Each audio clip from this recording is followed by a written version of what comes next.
Hi friends, prime వీడియోలో release అయిన primitive war cinema ఎలా ఉందో ఇప్పుడు చూద్దాం.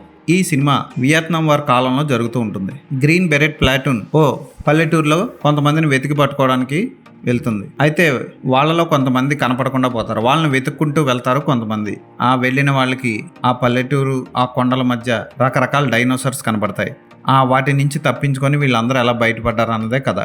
మీరు ఇప్పటి వరకు జురాసిక్ పార్క్, జురాసిక్ వరల్డ్ లాంటి సినిమాల్లో పార్క్లోకి వెళ్ళి డైనోసార్లతో కనిపించుకున్న వాళ్ళని చూశారు. ఈ సినిమాలో అలా ఉండదు. డైనోసార్లు అన్నీ రోడ్డు మీద నీట్గా లైన్లో వెళ్తూ ఉంటాయి. కొబ్బరి చెట్ల పక్కన అమలాపురం బ్రిడ్జ్ మీద నడిచినట్టు నడుస్తూ ఉంటాయి. వీళ్ళేమో ఈ సైనికులేమో గన్ను పట్టుకొని పొలాల మధ్యలో నడుస్తూ ఉంటారు. అవి వచ్చి వీళ్ళని వెతికి కరకర నవిలేసి నచ్చకపోతే ఓన్లీ తల మాత్రం తిని మిగతా బాడీని వదిలేసి పోతూ ఉంటాయి. ఇదే సినిమా అంతా జరుగుతుంది. అయితే విజువల్ ఎఫెక్ట్స్ వండర్ఫుల్ గా తీశారు, అద్భుతంగా ఉంటాయి. లూక్ స్పార్క్ దర్శకత్వంలో అంతగా చమక్కేం లేదు. పోనీ కథ ఎన్నో గొప్పగా ఉందంటే అది కూడా అంత గొప్పగా లేదు. అయినా సినిమా చూస్తున్నంతసేపు విజువల్ ఎఫెక్ట్స్ కట్టి పడేస్తాయి.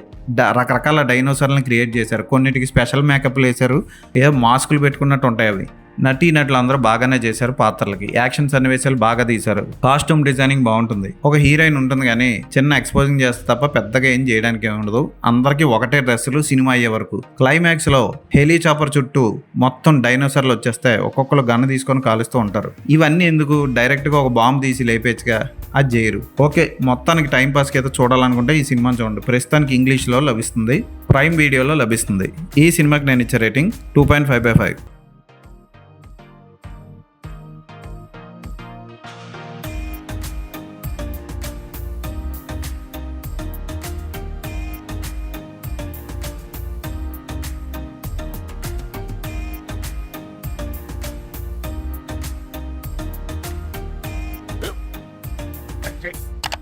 స్కూల్ బెంచ్లో ఎంత గట్టిగా ఉందోరా?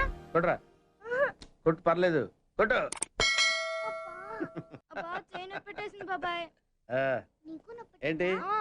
నువ్వు కొడతావా? కమా, బీట్ మీ యార్. వద్దు బాబాయ్. వాడిని నేను కొట్టడం లేదమ్మా, వాడినే నన్ను కొట్టమంటున్నాను. ఆ, నువ్వేం కంగారు పడక్కర్లేదు. అడుగుతావేంటి?